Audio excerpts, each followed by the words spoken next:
Ramadan ini? Ramadan ini adalah Ramadan yang penuh dengan keberkahan dan Allah kasih kita alhamdulillah umur panjang bisa nikmati Ramadan. Tepuk tangan dulu dong. Kok pada kalem? Kalem kemarin Anwar dimarahin sama bapaknya. Iya. Ceritain kenapa bapak lu? Iya Pak Ustadz, jadi kemarin kan bapakku kan always good nontonnya kan. Kalau udah segmen-segmen tausiah sama Pak Ustadz ilmu agama gitu. Terus bapakku bilang katanya gitu, itu public figure lu sama teman-teman lu, ngapain Ustadz dibecandain, gak ada adabnya katanya gitu. Makanya aku diam takut Pak Ustadz. Ini kan namanya hiburan. Ya nanti ke Ibu bapak lagi nonton di rumah ya di Pak Ustadz. Iya. Dan ini juga mudah-mudahan jadi bahagia juga. Karena pertanyaan-pertanyaan yang kayak seperti tadi, yang biasanya itu biasa ada di sini kan? Betul. Biasa di masyarakat. Nah, kita masuk di segmen Tanya Dong Ustaz. Kami semua tanya dong Ustaz. Tanya dong Ustaz, apa? Nggak gitu, nggak gitu. Ini Kimberly mau nanya Pak Ustadz, Kimberly Ahmad. Ada pakai Ahmad. Mau nanya gimana caranya kita itu kuat menghadapi setiap cobaan yang Allah kasih ke kita, dan gimana caranya kita memilih pasangan yang baik dalam hidup kita yang akan mendampingi kita. Yang namanya ujian itu pasti ada. Selama kita hidup pasti diuji. Nah, bagaimana menyikapi ujian itu? Yang pertama ada namanya reaksi. Marah wajar, tapi naikkan ista'inu bis sabri was salat. Minta tolong kepada Allah lewat salat dan sabar. Maka naik lagi jadi sabar. Setelah sabar naikkan jadi ridho. Dan setelah ridho maka bersyukurlah. Alhamdulillah ala kulli hal. Ternyata ujian itu menjadikan kita makin terangkat derajat kita. Nah, bagaimana cara memilih jodoh yang baik? Wa asabakum min musibatin fabima kasabat aidikum. Setiap musibah yang terjadi karena ulah tanganmu sendiri. Dekatkan diri kepada Allah, lupakan masa lalu yang kemarin, menghadapi ke depan, istikharah, bermunajat, mendekatkan diri kepada Allah, berharap Allah kasih jodoh yang terbaik. Ketika kita dekat sama Allah, Allah pun dekat sama kita. Ketika kita jauh dari Allah, Allah pun akan menjauh dari kita. Yakinkan, Allah adalah Tuhan kita, kita makhluk, kita ciptaannya. Hanya kepada Allah kita meminta, dan hanya kepada Allah kita meminta pertolongan. Niscaya Allah kasih yang terbaik. Bismillah. Amin. Amin, amin ya Allah ya Pak Ustadz. Tasya mau tanya mungkin. Tasya Ahmad. Tasya Ahmad. Ahmad dari mana? Tadi kan sekarang. Pak Ustadz, gimana kalau misalnya aku takut menikah gitu, gimana cara meyakinkan diri untuk nggak takut menikah dengan pengalaman kakakku yang sebelumnya? Gak usah takut, nanti aku bimbing. Nah Pak Ustadz, mohon maaf, sebelum dinanya udah nanya sama aku udah nikah belum? Belum, aku bilang gitu. Anwar sungkar, diam. Nasar. Jadi gini, kalau berbicara tentang jodoh, yakin setiap manusia pasti sudah disiapkan rezekinya, jodohnya, ajalnya. Tinggal bagaimana kita memantapkan hati kita. Yang namanya jangan melihat satu sisi, tapi masih banyak sisi yang lain. Masih banyak pernikahan yang bagus. Bukan berarti, maaf ya, bisa jadi caranya Allah menyelamatkan seseorang dengan dipisahkan. Bisa jadi seperti itu. Ya Allah, berikanlah aku kebahagiaan di dunia dan di akhirat. Ternyata dia tidak bahagia, maka Allah berikan dia kebahagiaan dalam bentuk yang lain. Ya. Dan kita harus memahami bahwasanya kita beda dengan kakak kita. Adik kita berbeda juga dengan kita. Yang namanya jodoh juga berbeda. Rizki pun berbeda. Ya. Oleh karena itu, yakinkan bahwasanya Allah Subhanahu wa Ta'ala yang akan memberikan rizki kepada kita, jodoh kepada kita, dan segala sesuatunya kepada kita yang terbaik. Ingat, Allah berprasangka sesuai prasangka hambanya. Jadi berprasangka baiklah kepada Allah, niscaya Allah akan memberikan engkau yang terbaik. Tapi ketika engkau berprasangka buruk kepada Allah, engkau mendapatkan apa yang engkau pikirkan. Jadilah terburuk tersebut. Makanya menjadilah taman supaya yang datang kupu-kupu. Jangan jadi sampah, yang datang adalah Lalat. Jadi kembali lagi, jodoh Jangan itu sampai Anwar yang datang gitu. Anwar. Lalat dong. Bukan lalat, kamu kupu-kupu. Oh, indah ya. Malam tapi. Iya maksudnya. Udah seneng. Tempatnya di malam hari. Pak Ustadz, ya ini aku mau nanya. Apa namanya? Nanya serius ya. Sedih nih Pak Ustadz. Ya. Jadi kan kemarin kan habis umroh ya, Masya Allah tabarakallah. kan kita ketemu. Oh iya ketemu Pak Ustadz ya, ya Allah bener. Terus kan aku kan posting ya. Ya. Posting itu maksud dan tujuan adalah yang satu untuk nge-share memori kita supaya nggak ada di memori tapi masukin ke media sosial. Terus yang kedua kayak pengen menginfluence orang kayak bahwa umroh itu mudah loh insya Allah gitu dan semua orang bisa umroh. Tapi ada beberapa momen pas aku lagi posting tuh memang lagi kayak nangis itu Pak Ustadz. Tapi yang ngerekamin orang. Akhirnya saya posting orang. Acting kalau itu kan? Enggak, bukan. Terus akhirnya aku dihujat. Orang tuh banyak banget yang hujat sampai bahkan ribuan bilang kayak gini.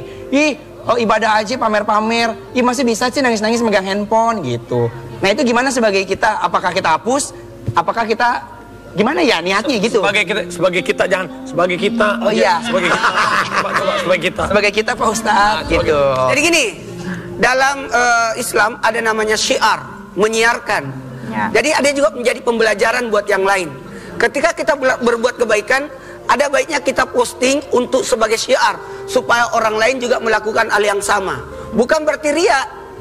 Niat itu kan tergantung dari dirinya orang. Betul. Ya, jadi tidak usah omongan orang, tidak usah peduli. Bahkan seandainya kita melakukan kebaikan di tempat umum dan ada yang melihatnya dan dia mencontoh, maka kita mendapatkan 70 kali lipat pahalanya. Masya Allah. Oh, jadi Anwar tergantung daripada niatnya. Kalau niatnya karena Allah, niatnya biar semua orang berangkat umroh dengan rezeki yang halal yang berkah, pahalanya banyak. Tapi kalau niatnya cuma buat engagement, buat followers, nggak ada nilainya. Oh, Oh gitu Kak Igun. Bib mau tanya. Boleh. Bib, aku kan kerja berangkat pagi, pulang malam, syuting iya, usaha juga ada. Pertanyaan saya, Bib, ini saya mau tanya, bener-bener saya mau tanya, gimana sih Bib kok Raffi Ahmad bisa sekaya itu, Bib? Perasaan kerjanya sama saya. Gini, Itu gimana, Bib? saya pertama kali kenal Raffi itu dalam keadaan yang belum kaya. Masih dalam keadaan susah, stres, ya kan. Di majelis saja bisa baca Fatihah 121 atau berapa kali? Iya bener sama Habib. Ya kan? Nah, Ane kasih amalan, ada satu doa yang dibaca oleh Raffi, insya Allah segmen yang akan datang, mudah-mudahan Allah kasih panjang umur kita. Nah, saya lupa tuh doanya Bib, ingetin lagi Bib. Nah, intinya ada doa yang saya kasih dan dia berdoa dengan sungguh-sungguh. Akhirnya dia juga berikhtiar dengan sungguh-sungguh. Bisnis singkongnya hancur, terus bisnis apa namanya jeans saya juga hancur. Tapi ketemu jodoh, ingat ya, ketika kalian punya jodoh dan jodohnya merupakan rezeki dari Allah Subhanahu Wa Taala, pasangan itu bisa membawa rezeki yang banyak juga. Mungkin yang lalu nggak buat dia tajir, tapi yang sekarang juga karena jodohnya yang tajir. Mudah-mudahan Igun bisa cepat nikah. Berarti Ani maksudnya nikah? Harus Iya. harus nikah. Iya. Ya udah yuk. Mau tahu lebih lanjut pernikahan Igun? Pak Ustadz, nggak apa-apa kalau itu mah nggak usah dicariin. Kita lihat yang satu ini. Oki Lukman, Oki Lukman.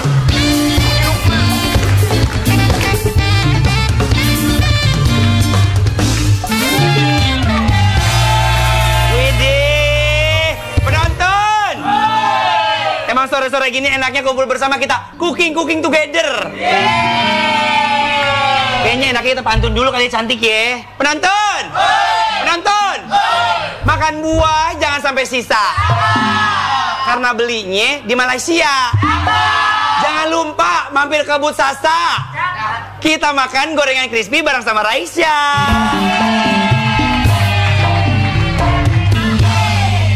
Om Anwar, Ya? aku nggak sabar banget nunggu buka puasa. Mau makan gorengan crispy buatan Om Anwar. Emang paling jago kalau bikin gorengan crispy kayak gini. Tentunya dong, karena Om selalu pakai resep andalan aku. Sasa tepung bumbu serbaguna.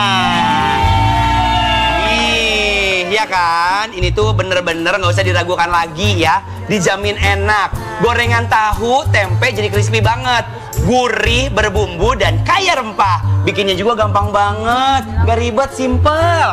Sasa tepung bumbu serbaguna emang mantap banget ya. Mama aku juga selalu buatin. Ya dua. Gorengan pakai sasa tepung bumbu serbaguna. Satu bahan bisa bikin makanan kita jadi crispy, gurih berbumbu dan kaya rempah. Bener banget, Sasa tepung bumbu serbaguna emang tuh kecintaan semua orang ya. Terbuat dari bahan-bahan berkualitas. Dan pastinya bikin gorengan kamu ya jadi crispy dan juga lezat banget. Cara masaknya juga gampang banget. Sekarang aku mau tutorial ya, semuanya ikutin. Sini pemirsa, dekat.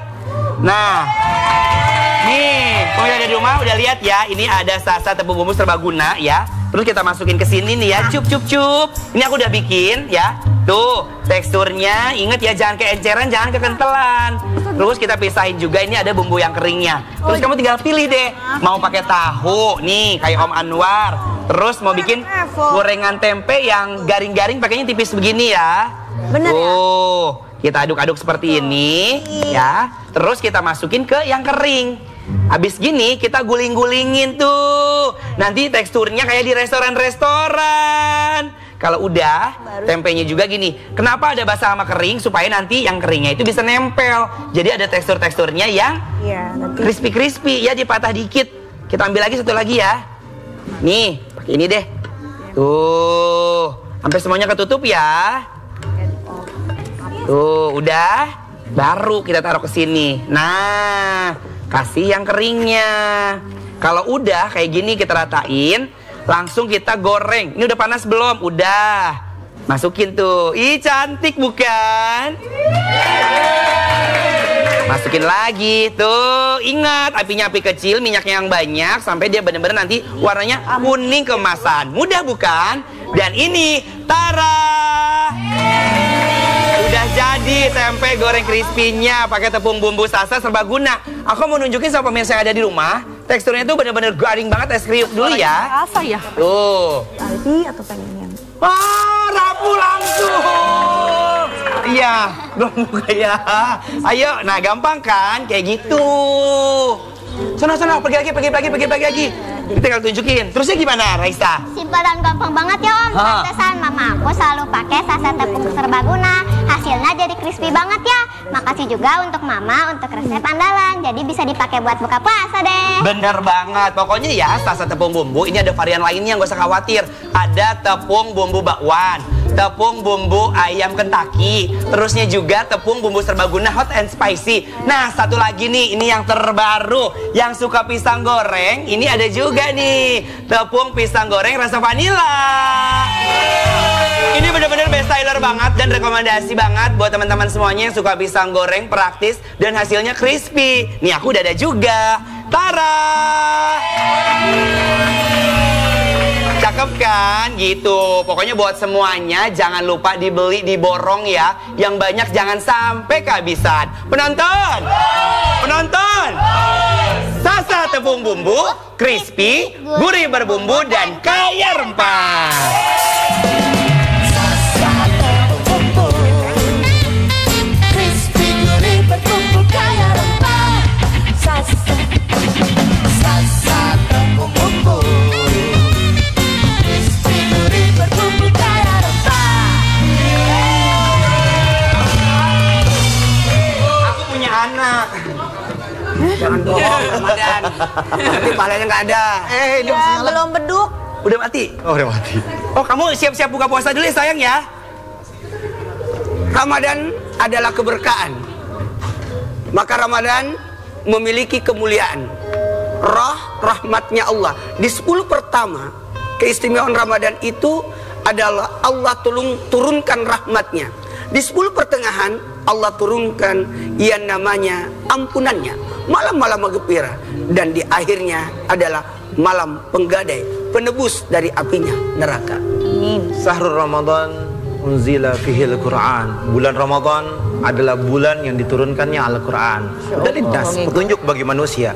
Berarti ketika kalian membaca Al-Quran, kalian mendapatkan petunjuk dari Allah Subhanahu wa Ta'ala. Dan di dalamnya penuh dengan kenikmatan. Betapa ruginya kalian berada di bulan Ramadan tapi kalian tidak khatam Al-Quran. Sangat rugi. Kenapa dikatakan sangat rugi? Ini bulannya Al-Quran. Kalau bukan bulan ini, kapan lagi kalian mau khatamkan Al-Quran? Berat bagi kalian untuk bisa menghatamkan Al-Quran di bulan-bulan yang lain. Dan pahala di bulan ini sangatlah besar. Oleh karena itu, nikmatilah Ramadan dengan penuh dengan kenikmatan. Apalagi sebentar lagi masuki daripada malam-malam ganjil dan malam 10 terakhir. Carilah Lailatul Qadar. Lailatul Qadar pahalanya kurang lebih 84 tahun. Dan beberapa kemuliaannya. Malam yang sesak, malam banyak datang malaikat. Maka nanti kalau malam kemuliaan itu, Masya Allah tabarakallah, kita didatangkan Ramadan. Allah memberikan hadiah buat kita Ramadan untuk menutupi 11 bulan ke depannya. Karena setiap amalan ibadah manusia di bulan Ramadan, Allah lipat gandakan sampai 70 kali lipat. Sekiranya orang melaksanakan salat fardu, lebih mulia sama dengan 70 salat fardu di luar bulan Ramadan. Salat sunat yang kita lakukan senilai salat fardu di luar Ramadan. Dan Masya Allah, diamnya, tidurnya itu dianggap zikir. Apalagi berbuat kebaikan. Talil Quran, wa hafizil lisan, wa mutimil jihan, wa sahimi fi sahri Ramadan. 4 golongan inilah orang-orang yang dirindukan surga. Talil Quran, yang rajin baca Quran. Wa hafizil lisan, yang menjaga mulutnya, lidahnya. Kemudian yang ketiga, wa mutimil jihan, memberi makan orang yang lapar. Dan yang keempat yang dirindukan surga adalah orang-orang yang sedang berpuasa. Masya Allah.